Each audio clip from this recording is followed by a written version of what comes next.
একজন সরকার প্রধান তিনি যখন বলেন যে আপনারা তো বুঝতেই পারতেছেন দেশ মানে মানে আপনি আমাকে বলেন তো তাহলে কি আর তার ওই চেয়ারটাতে বসে থাকা উচিত? আসলে এইবার কন্ট্রোল প্রতিষ্ঠা করবেন অথবা উনি ছাড়ে দিবেন, এটা কিরকম?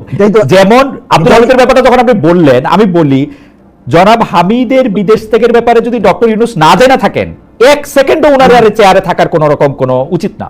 এবং আমার বিশ্বাস ডক্টর ইউনূস ওই চেয়ারটাতে ছিলেন, আব্দুল হামিদকে তিনি যেতে দিয়েছেন, এখন তিনি অন্য কথা বলছেন ভাবে প্রকাশে। কারণ উনার ডিজিএফআই আছে, এনএসআই আছে, সব আছে উনার, মানে আর্মি চিফের না কিন্তু, আমি সরাসরি বললাম ডিজিএফআই, এনএসআই, এসবি উনার কিন্তু, ডিবি উনার কিন্তু, ইমিগ্রেশন উনার কিন্তু, আর্মি চিফের আন্ডারে কিচ্ছু নাই। জানতে চাই যে জাপানে গিয়ে, জাপান সফরে মানে দুটি ঘটনা পাশাপাশি ঘটেছে বেশ। বিএনপির ভারপ্রাপ্ত চেয়ারম্যান জনাব তারেক রহমান বলেছেন যে ডিসেম্বরে নির্বাচন তিনি চান এবং ডিসেম্বরে নির্বাচন হবে। সেই দিনই সময়ের একটু হেরফের থাকতে পারে, কারণ জাপান বাংলাদেশের পূর্ব দিকে প্রায় একই সময়ে ডক্টর মোহাম্মদ ইউনূস মাননীয় প্রধান উপদেষ্টা বাংলাদেশ সরকারে তিনি বলেছেন যে একটি মাত্র দলই আসলে ডিসেম্বরে নির্বাচন চায়। আপনি আমাদের একটু বলবেন যে এই ডক্টর মোহাম্মদ ইউনূসের এই দাবিটি সঠিক কিনা? কারণ আমরা দেখতে পাচ্ছি যে আরো কিছু দল আছে যারা বিশেষ করে সিপিবি সহ একাধিক বামপন্থী দল ইতিমধ্যে ঘোষণা দিয়েছে যে তারা আসলে ডিসেম্বরের মধ্যে ইলেকশন চায়। একটা হচ্ছে যেটা আপনি বললেন নির্বাচন, ডক্টর ইউনূস বলছেন যে ডিসেম্বরে নির্বাচন চায় না একটি দল, আর সবাই চায়। আর অন্যদিকে তারেক রহমান বলেছেন যে ডিসেম্বরেই হতে হবে নির্বাচন। তো এখন আমি যেটা দেখি আর কি, যে যদি এটাকে আমরা একটা আলাদা বাক্য হিসেবে দেখি যে ডিসেম্বরে নির্বাচন শুধু বিএনপি চায় বা একটি মাত্র দল চায়, শুধু বাক্য হিসেবে এটা সঠিক নয়। কারণ আমরা অনেক রাজনৈতিক দলই আমরা ডিসেম্বরে দলের ব্যাপারে, নির্বাচনের ব্যাপারে আমরা আমাদের মত আছে, আমাদের সম্মতি আছে।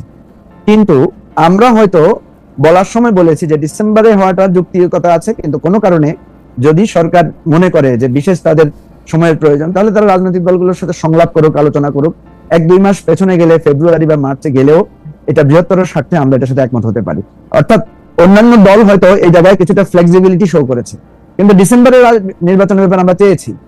এখন হয়তো বা ডক্টর ইউনূস এই কথার অর্থ এটা বলতে চেয়েছেন, বা উনি বলেছেন কিনা জানি না, ওনার কাছ থেকে আসলে ব্যাখ্যাটা পাওয়া যাবে। আমি ব্যাখ্যা দিলে তো আর হবে না, আমরা শুধু বিশ্লেষণ করে এটা বলতে পারি যে আমরা অন্যান্য দলগুলোকে হয়তো উনি কিছুটা ফ্লেক্সিবল মনে করেছেন, কিন্তু বিএনপিকে মনে করেছেন যে ওনারা ডিসেম্বরের ব্যাপারে রিজিড।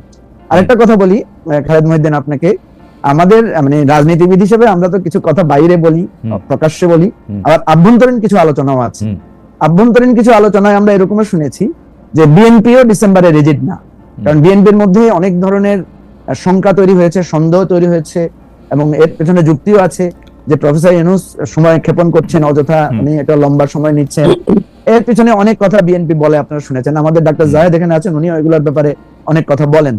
তো এগুলোর কারণে হয়তো এরকম কথা প্রচলিত আছে যে ডিসেম্বরের বিষয়ে যদি বিএনপি কঠোর হয়, তাহলে হয়তো ফেব্রুয়ারি মার্চের মধ্যে ইলেকশনটা আদায় করা সম্ভব। কিন্তু আমি যেটা মনে করি যে প্রফেসর ইউনূস কেন এই কথাটা বলেছেন, এর সঠিক ব্যাখ্যাটা উনি ভালো বলতে পারবেন।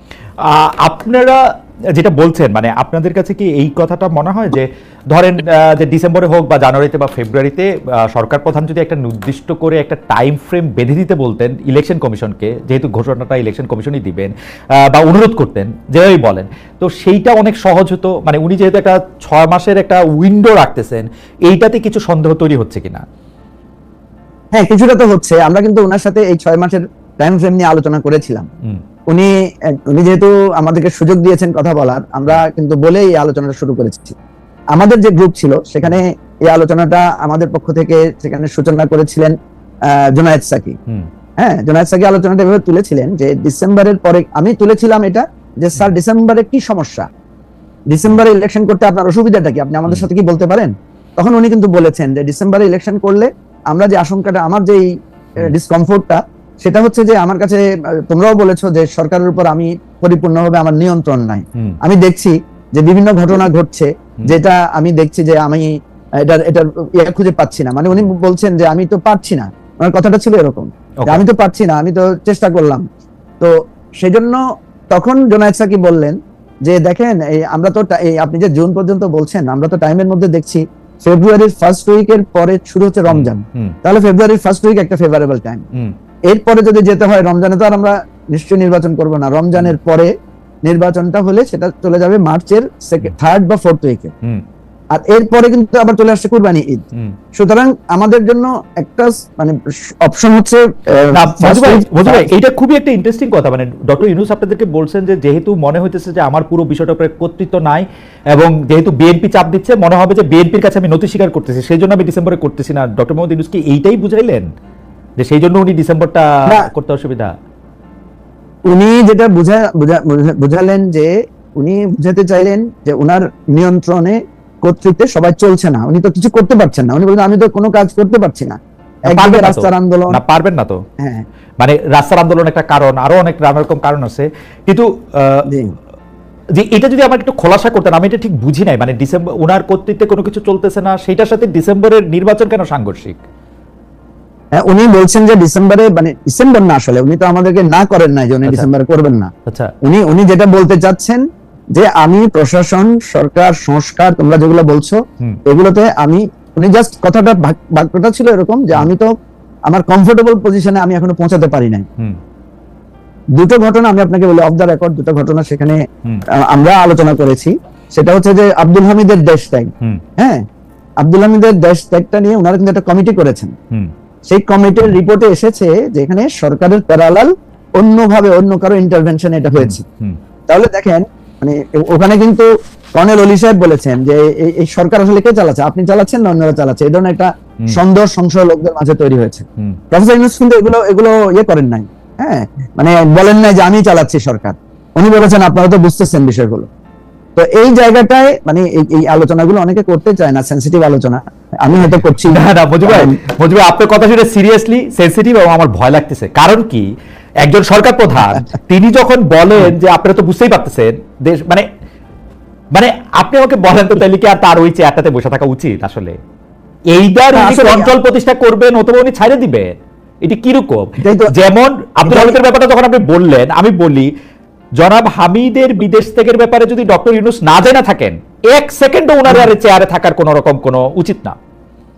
এবং আমার বিশ্বাস ডক্টর ইউনূস ওই চেয়ারটাতে ছিলেন, আব্দুল হামিদকে তিনি যেতে দিয়েছেন, এখন তিনি অন্য কথা বলছেন ভাবে প্রকাশে। কারণ উনার ডিজিএফআই আছে, এনএসআই আছে, সব আছে উনার, মানে আর্মি চিফের না কিন্তু, আমি সরাসরি বললাম ডিজিএফআই, এনএসআই, এসবি উনার কিন্তু, ডিবি উনার কিন্তু, ইমিগ্রেশন উনার কিন্তু, আর্মি চিফের আন্ডারে কিচ্ছু নাই। ডিজিএফআই এর কাজ কিন্তু আর্মি চিফের এগেইনস্টে গোয়েন্দাগিরি করা। আমি আপনাকে বলি, এই আলোচনাটা আমি একজন প্রভাবশালী উপদেষ্টার সাথে করেছিলাম। জি, উপদেষ্টা আমাকে প্রশ্ন করলেন, বলুন তো ভাই আব্দুল হামিদ কিভাবে দেশ ত্যাগ করলো? তো আমি বললাম যে নানা কথা তো আমরা শুনতে পাচ্ছি, কিন্তু আমি তো মনে করি অফিসিয়ালি এটা রেসপন্সিবিলিটি হচ্ছে এসবি প্রধানের। কারণ এয়ারপোর্টের ইমিগ্রেশন হচ্ছে পুলিশের বিশেষ শাখা, যেটা আমরা যেটা বলি স্পেশাল ব্রাঞ্চের আন্ডারে। সুতরাং আপনাদের তো উচিত ছিল এসবি প্রধানকে এটার জন্য জিজ্ঞাসাবাদ করা, ওনাকে প্রশ্ন করা। সুতরাং আমি আপনাকে একটা অনুরোধ করব, সেটা হচ্ছে আমাদের এই স্বরাষ্ট্র উপদেষ্টা কিন্তু বলেছিলেন, আপনার মনে থাকার কথা, উনি বলেছেন এটার পেছনে যারা আছে তদন্ত করে, এটার পেছনে উনি আছেন সবার আগে, স্বরাষ্ট্র উপদেষ্টা সবার আগে আছেন। আমি মনে করি এটা ভালো কাজ করেছেন। আমি মনে করি প্রধান উপদেষ্টা এবং স্বরাষ্ট্র উপদেষ্টা মিলে যে একজন বয়োবৃদ্ধ লোককে চিকিৎসার জন্য বিদেশে পাঠিয়েছেন, এটা ভালো কাজ করেছেন। খারাপ কাজ করতেছেন, মিথ্যাচার করতেছেন, সেটা ভেরি গুড। আপনার এই পজিশনটা আমিও এগ্রি করি, কারণ আমি দুটো কথা বলেছি। আমি বলেছি যে আব্দুল হামিদের বিদেশ থেকে কোনো বাধা ছিল কিনা, যেহেতু অফিসিয়াল কোনো বাধা ছিল না, তাহলে আব্দুল হামিদ দেশ ত্যাগ করেছেন, সরকার এই পজিশনটা নিতে পারতো যে উনি বৃদ্ধ মানুষ, ওনার দেশ থেকে কোনো বাধা ছিল না বলে আমরা ওনাকে যেতে দিয়েছি। কিন্তু সরকার কি নিয়েছে দেখেন, সরকার বলছে ওনার বিরুদ্ধে বিস্ফোরক আইনে মামলা আছে, উনি ফ্যাসিবাদের সহযোগী ছিলেন, এবং উনি কিভাবে গেলেন এটা আমরা জানি না, অথচ উনি দেশের মধ্যে চিকিৎসা নিয়েছেন, এবং আমরা যতটুকু জানতে পেরেছি যে উনি কিন্তু একটা খুবই দুরারোগ্য ব্যাধিতে আক্রান্ত, এবং সেটা খুবই সিরিয়াস পর্যায়ে। এবং আমার কাছে মনে হয় মঞ্জু ভাই, আমাকে সিরিয়াসলি মনে হয় যে ডক্টর ইউনূস একজন খুবই সহানুভূতি প্রবণ, খুবই মানে আমি বলবো যে একজন মানে মানে মানে মানে একজন সমবেদনাপূর্ণ একজন মানুষ। তিনি দেখেছেন একজন বয়স্ক লোক এটা, এবং তিনি যেতে দিয়েছেন। কিন্তু আমার যেটা আপত্তির জায়গা সেটা হচ্ছে যে তিনি ছলনা করছেন, বা তার সরকার ছলনা করছে। এই ছল আমরা আরো নানা জায়গায় দেখতে পেয়েছি। আমাদের দুর্ভাগ্য মঞ্জু ভাই, আপনি দেখেন, আপনি হয়তো মনে করবেন যে এই কথাগুলি আপনাকে কেন বলা হয়েছে, দর্শক কেন মনে করবে। আমরা কিন্তু চেষ্টা করি আমাদের উপদেষ্টাদের আনতে, আমাদের উপদেষ্টারা হয় আমাদের কাছে, আমার কাছে আসে না। এখন আমি কিন্তু গতকাল থেকে অনেকবার চেষ্টা করেছি আমাদের উপদেষ্টাদের আনতে, তারা হয় আসে না, নাইলে তারা কিভাবে আমি জানি না, তারা তো প্রশ্নের জবাব দেয় না। আপনাকে তারা শুধু মন্তব্যের প্রশ্নের জবাব দেয়, আমি তো সেটা আগেও বলছি। শুনেন, আমি আপনাকে বলি, আপনি যে কথাটা তুলছেন, আপনি এখন দেখবেন প্রেস ক্লাবের সামনে আমাদের নারী নারীদের একটা সরকারি প্রতিষ্ঠান যেটা 5 বছরের কন্ট্রাকচুয়ালি তারা একটা অ্যাপয়েন্টমেন্ট পেয়েছে, তারা একটা আন্দোলন করছে এবং আন্দোলনটা কি তারা কিন্তু আপনার অনশনে গিয়েছে। তারা কালকে আমাদের অফিসে এসেছিল, আমি 2 জন উপদেষ্টাকে অনুরোধ করেছি তাদের জন্য অ্যাপয়েন্টমেন্ট দেন, তাদের কথাগুলো একটা শুনেন। কোনো উপদেষ্টা তাদেরকে সময় দেয় নাই। শেষে আমি তাদেরকে ফোন নাম্বার দিয়ে আমি বললাম যে আপনারা নারী কমিশনের চেয়ারম্যান আছেন পারভিন শিরিন হক, ওনার সাথে কথা বলেন। ওনার সাথে তারা কথা বলেছে, শিরিন হক আপা তাদের মুখের উপর বলেছে আমার সময় নাই আপনাদের সাথে কথা বলার। আপনি বুঝেন যে এই সরকারের লোকদের কথা বলার সময় নাই, তারা রাজনীতিবিদদের কোনো কথাই শুনতে চায় না। আপনি এখন যে